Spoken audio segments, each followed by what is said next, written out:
Selamat sore kepada para mahasiswa. Assalamualaikum warahmatullahi wabarakatuh. Sore ini kita akan membahas mata kuliah manajemen strategik. Ya.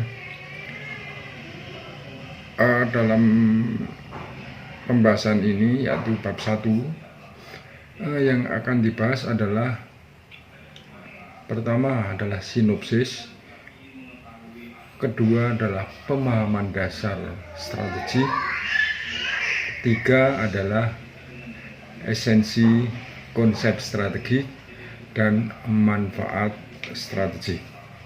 Ya, maka sebelumnya saya akan memperkenalkan diri dulu. Nama saya Agus Subroto, dosen Pascasarjana Universitas Wisnu-Ardana. Ya. Sore ini akan mengajar kepada Anda mata kuliah manajemen strategik. Ya, tadi sudah dibahas ya, konsep-konsep apa yang akan nanti kita buat. Maka pada sore ini kita akan mulai ya. Kalau kita melihat ya kehidupan pribadi ataupun kehidupan di dalam berorganisasi ya, jadi baik itu organisasi pribadi itu pasti akan mengalami perubahan ya. Apakah perubahan itu merupakan sesuatu yang positif, artinya itu sesuai dengan harapan, ataukah perubahan itu bersifat negatif ya, artinya tidak sesuai dengan harapan. Memang di dalam perubahan itu bagi orang yang sudah nyaman ya, perubahan merupakan sesuatu yang tidak mengenakan.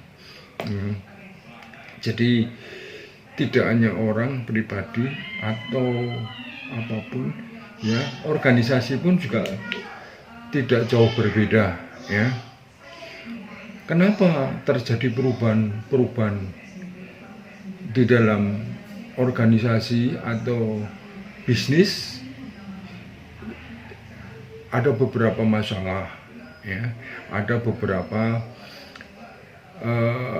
kriteria ya, bahwa perubahan-perubahan itu disebabkan karena globalisasi ya. Satu. Kedua adalah perkembangan teknologi ya. Anda sekarang melihat ya, dengan kemajuan teknologi apapun bisa Anda raih ya dengan cepat. Ketiga adalah kontrol dari masyarakat ya. Itu adalah organisasi berubah itu disebabkan karena 3 alasan tadi. Tapi ada satu sebenarnya yang sekarang mungkin Anda sedang alami, yaitu ada masa pandemi virus corona. Itu juga akan membawa perubahan ya cukup drastis ya. Tidak hanya pribadi, perusahaan pun juga terkena ya. Sehingga yang perusahaan biasanya dengan enak dalam situasi nyaman, sekarang sudah berubah total ya. Itu jadi dampak bagi perkembangan suatu negara ataupun perusahaan itu juga sama saja ya. Jadi di dalam keseimbangan ya, di dalam perubahan itu perlu ada keseimbangan. Di dalam perubahan itu perlu ada keseimbangan ya, yang dimiliki oleh perusahaan berupa kompetensi ya, kompetensi di dalam sumber daya manusia ya, dengan lingkungan yang ada. Bahkan bukan hanya organisasi ya, tetapi juga bisa pemerintahan pun juga bisa ya. Ya, jadi itu akan mengubah lingkungan perusahaan ya. Itu saya akan bahas yang pertama kali globalisasi. Kenapa sih globalisasi itu begitu erat kaitannya dengan teknologi, ya? Kita bisa melihat, ya, nanti akan menjadi semacam hubungan timbal balik sebab akibat, ya. Sebenarnya bukan sebab akibat, ya. Dampak dari teknologi itu akan membuat, ya, globalisasi akan lebih laju pertumbuhannya, ya. Karena globalisasi adalah hubungan sosial, ya, secara ini yang mendunia, ya, yang berhubung satu sama lain, ya. Sehingga antara kejadian di satu tempat ya bisa berdampak di tempat lain, ya. Secara batasan waktu memang terjadi secara singkat, ya, sehingga persaingan di satu tempat akan terjadi di tempat lain dengan bantuan perkembangan teknologi. Yang tadi sudah saya jelaskan, teknologi itu mempunyai dampak yang sangat penting, ya. Di sisi lain, ya, tadi kontrol masyarakat diperlukan. Kenapa? Perusahaan atau pemerintah tidak, dalam hal ini, ya, perusahaan sesuatu yang juga membuat was-was apabila kebijakan pemerintah itu kadang-kadang membuat hambatan bagi perusahaan, ya, sehingga kontrol terhadap masyarakat itu kadang-kadang, ya, bagi perusahaan, ya, bisa mengabaikan kepentingan masyarakat, ya. Tadi kalau di dalam kebijakan pemerintah, ya, mungkin tidak pro kepada masyarakat, mungkin bisa saja, ya, segala sesuatu bisa terjadi. Tetapi di dalam hal ini pemerintah harusnya mempunyai, ya, pertimbangan yang masak, ya, artinya masak dalam hari ini tidak berat sebelah, tidak memilih, tidak memihak. Artinya bagaimana kebijaksanaan itu dapat dinikmati baik oleh perusahaan maupun oleh masyarakat, ya. Dengan adanya perubahan, ya, perlu ada strategi, ya, yang cocok. Artinya dengan perubahan perlu ada strategi yang cocok di dalam mengelola perusahaan untuk mengambil keputusan, ya. Bagaimana suatu pengambilan keputusan tanpa didasari oleh atau dikaitkan dengan lingkungan sekitarnya seperti ancaman atau peluang. Mustahil, ya, suatu keputusan akan bisa dilalui dengan baik, ya. Keputusan diambil itu lewat kebijakan-kebijakan, termasuk juga lewat lingkungan-lingkungan, ya, di sekitarnya dan juga lingkungan internal, ya. Lingkungan sekitarnya itu bisa eksternal, ya, bisa juga teknologi juga, ya. Jadi kekuatan-kekuatan dan kelemahan-kelemahan yang terjadi di dalam internal perusahaan, ya, perusahaan perlu, ya, perlu mengatur manajemen strategik di dalam mengelola perusahaan untuk mengambil keputusan.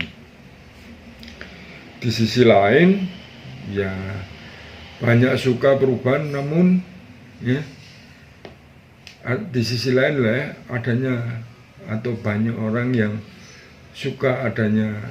tidak suka adanya perubahan, ya. Artinya tidak suka adanya perubahan, namun perubahan itu tidak bisa dihindarkan, ya. Jadi perlu Anda harus berikan semacam wawasan bahwa perubahan itu kadang-kadang bagi orang yang sudah nyaman itu merupakan sesuatu yang tidak mengenakan, tetapi itu harus dihadapi, ya. Oleh sebab itu, ya, dengan adanya strategi, ya, perubahan-perubahan di dunia usaha dalam persaingan dewasa ini makin tajam, ya. Itu, ya. Dari wawasan tersebut, ya, kita akan mengalihkan ke arti dalam strategi sendiri, ya. Strategi itu apa?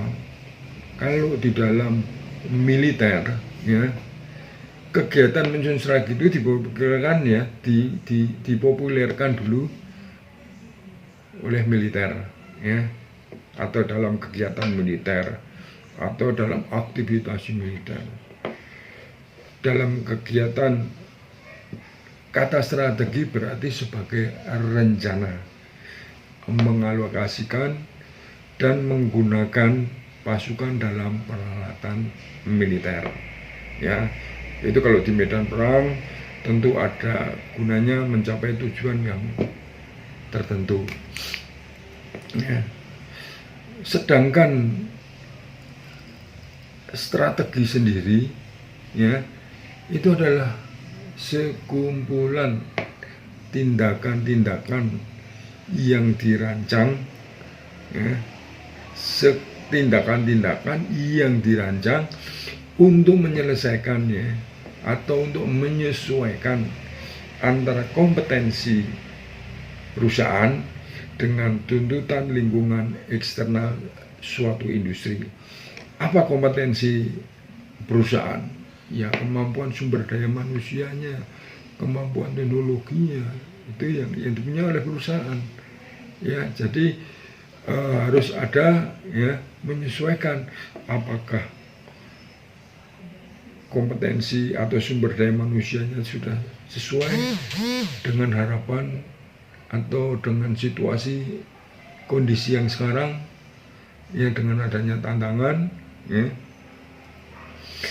Sehingga dapat dikatakan bahwa tujuan untuk strategi sendiri, ya, itu adalah menjamin perusahaan dapat beradaptasi, ya, maupun berkembang untuk masa yang akan datang, ya. Itu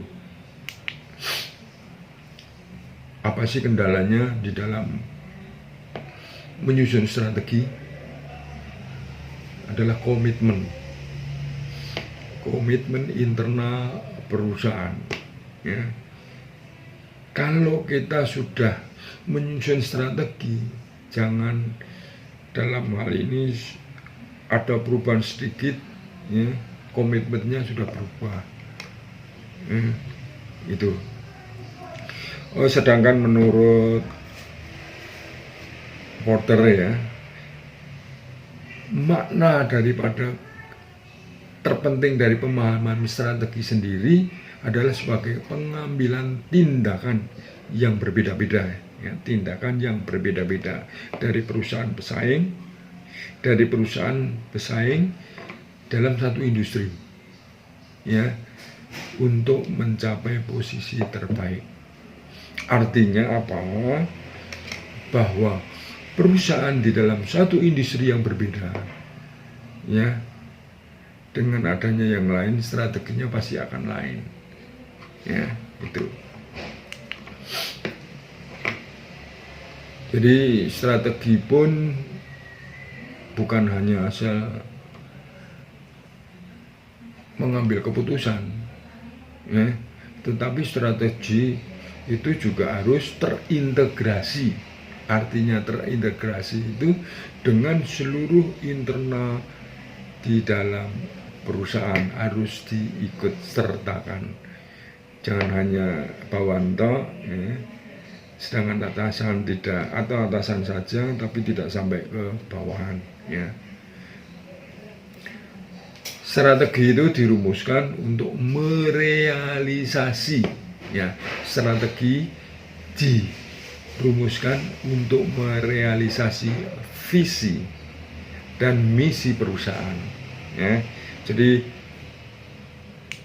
harus Anda pahami itu, ya, untuk merealisasi visi dan misi. Jadi strategi itu untuk jangka menengah atau jangka panjang, bukan jangka pendek, ya, itu.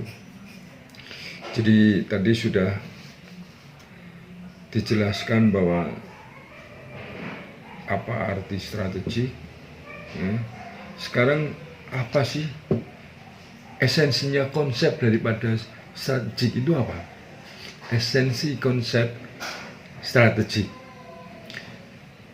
kalau kita bisa melihat di dalam beberapa daftar pustaka, daftar kepustakaan dan lain-lain, strategi itu adalah mendeskripsikan arah, ya. Jadi kayak kompas, arah umum yang dituju suatu perusahaan untuk mencapai tujuan, ya. Perusahaan mengembangkan strategi, ya, menurut beberapa hal yang lain, ya, itu harus meningkatkan kompetensi inti dengan peluang industri, ya, kompetensi. Jadi untuk mengembangkan strategi, ya, itu harus mengetahui kompetensi ini. Jangan sampai kita ingin berkembang tapi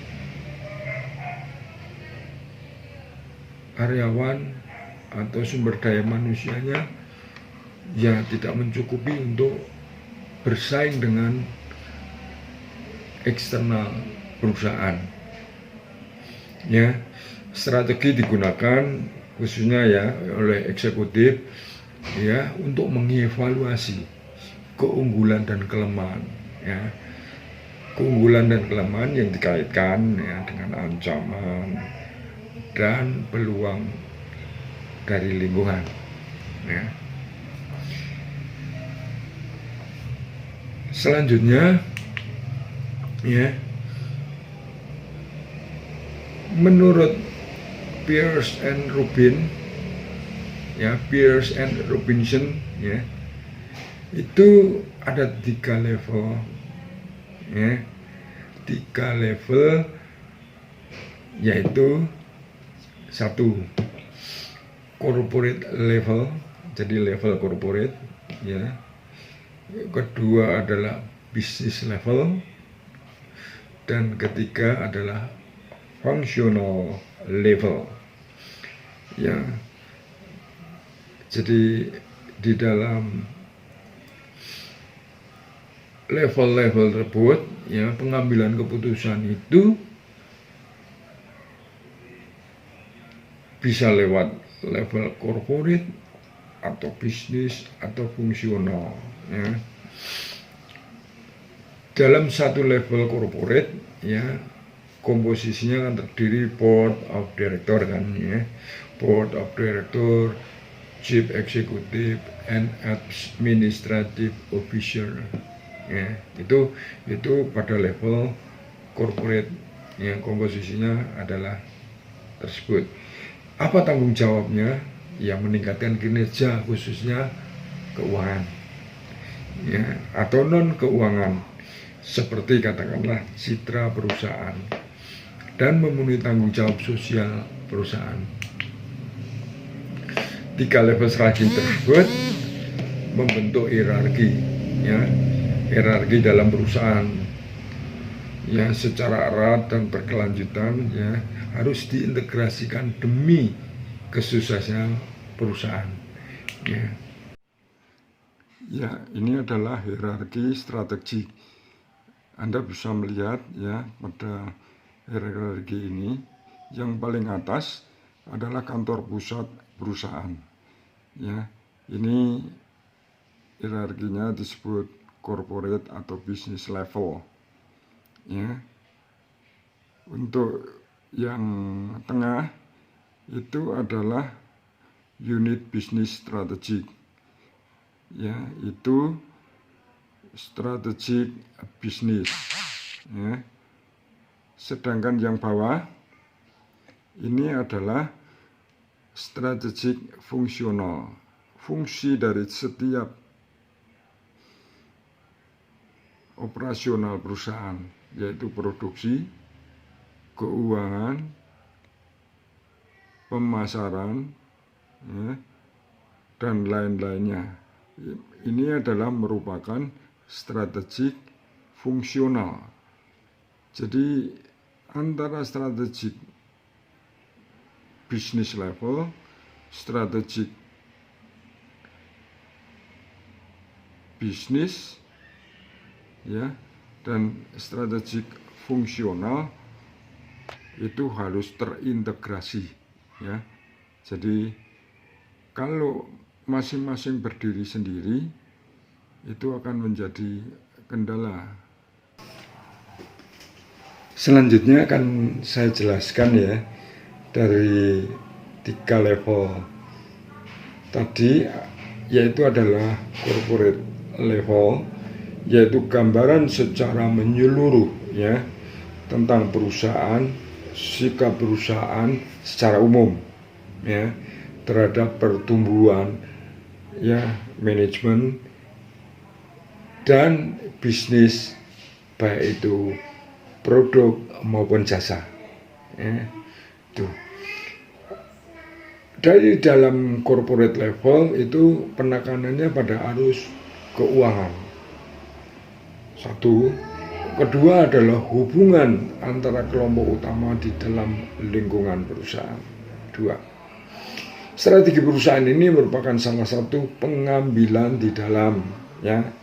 Ada 3 dalam strategi ini: stabilitas, pertumbuhan, atau pengurangan, ya. Sedangkan untuk bisnis level, ya, kita jelaskan bahwa di sini di level divisi itu menekankan pada perbaikan posisi persaingan, baik produk atau jasa. Kalau yang keuangan menekankan pada keuangan, kalau di level khususnya untuk bisnis itu menekankan perbaikan posisi persaingan, ya, dan khusus segmen yang dilayani, ya, itu penekanan pada laba penjualan, ya, baik barang maupun jasa, itu mengintegrasikan berbagai aktivitas fungsional untuk tujuan divisi, ya. Itu adalah khusus untuk bisnis level. Tujuannya adalah laba, perbaikan posisi persaingan, ya, ya, itu. Sedangkan level fungsional itu menekankan, ya, memaksimalkan sumber daya, produktivitas di dalam batasan-batasan dan strategi bisnis yang ada di sekitar mereka, ya.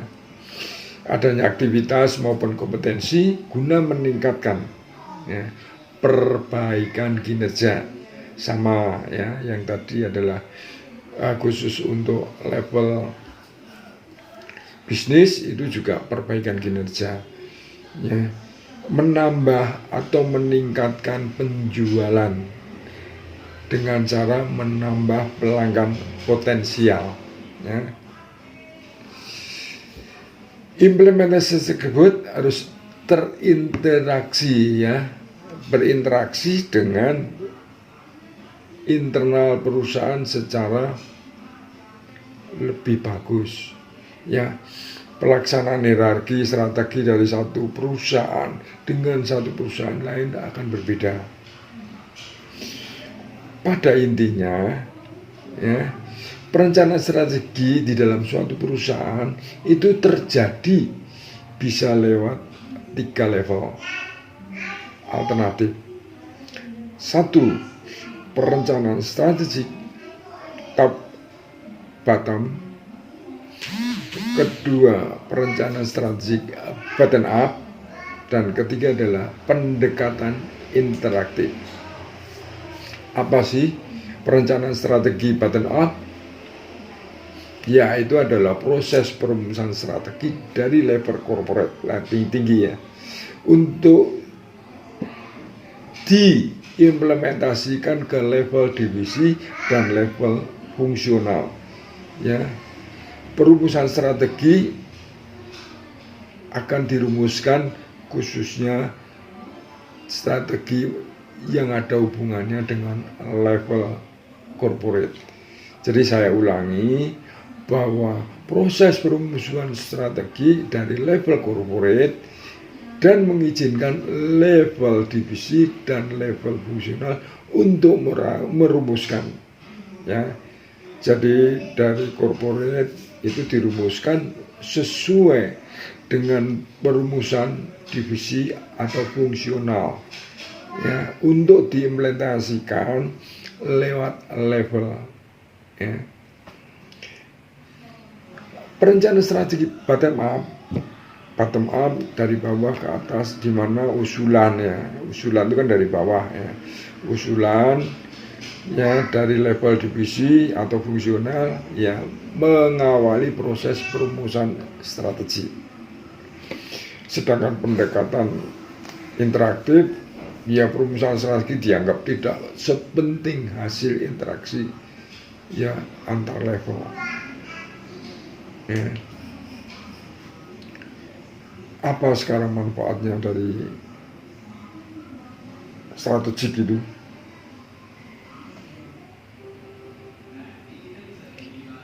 Manfaat daripada strategi bagi perusahaan ya, khususnya dalam persaingan, itu adalah satu, memberi arah jangka panjang ya yang akan dituju.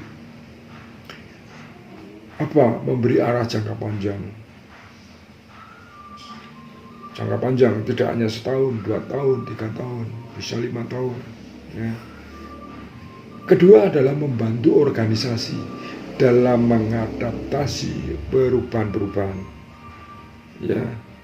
Tadi sudah dijelaskan bahwa perubahan itu terjadi bukan hanya di dalam pribadi, tapi di dalam perusahaan, baik yang besar maupun yang kecil, itu sama saja akan terjadi perubahan ya.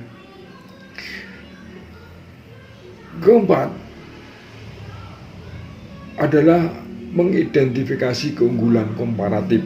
Nah, mengidentifikasi keunggulan komparatif di lingkungan yang semakin berisiko ya, itu. Jadi ada 4 manfaat daripada strategi. Tadi 1 adalah memberi arah, 2 membantu organisasi beradaptasi, membantu organisasi lebih efektif ya, keempat adalah identifikasi keunggulan komparatif ya, itu. Dan ada 1 tambahan lagi ya, khususnya bagi karyawan ya, keengganan untuk berubah dari karyawan lama dapat dikurangi ya. Aktivitas khususnya untuk karyawan yang menjabat di dalam suatu organisasi ya, tumpang tindih akan berkurang ya. Melibatkan karyawan dalam perubahan strategi atau memberi motivasi. Artinya apa? Karyawan diajak ya memikirkan perubahan-perubahan dalam strategi ya, khususnya dengan ide gagasan mereka, sehingga apabila gagasan mereka atau ide mereka dipakai di dalam suatu strategi, alangkah bangganya ya suatu karyawan. Yang lain adalah kegiatan membuat strategi akan mempertinggi perusahaan untuk mencegah munculnya masa-masa yang akan datang ya.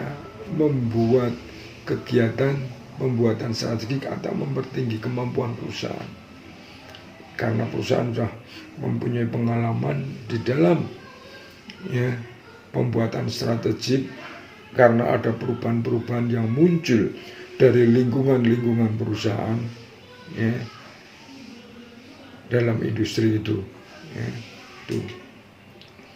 Jadi kalau tadi sudah dijelaskan, dipaparkan bahwa konsep-konsep strategi dan yang lain-lain, ya, khususnya yang berkenaan dengan strategi itu paling tidak, ya, akan membuat konsekuensi bahwa memang tidak nyaman dengan adanya perubahan, ya. Tetapi bagi orang, perubahan merupakan sesuatu yang harus dilewati, ya. Jadi pada kesempatan ini, baik kepada mahasiswa dan kepada saudara-saudara semua, perubahan-perubahan dari S1 ke S2, dari awal cara belajar, cara berpikir, cara mengutarakan pendapat juga akan harus berubah dengan perubahan-perubahan lingkungan.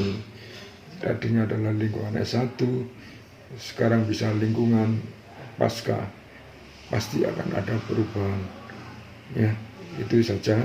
Maka pada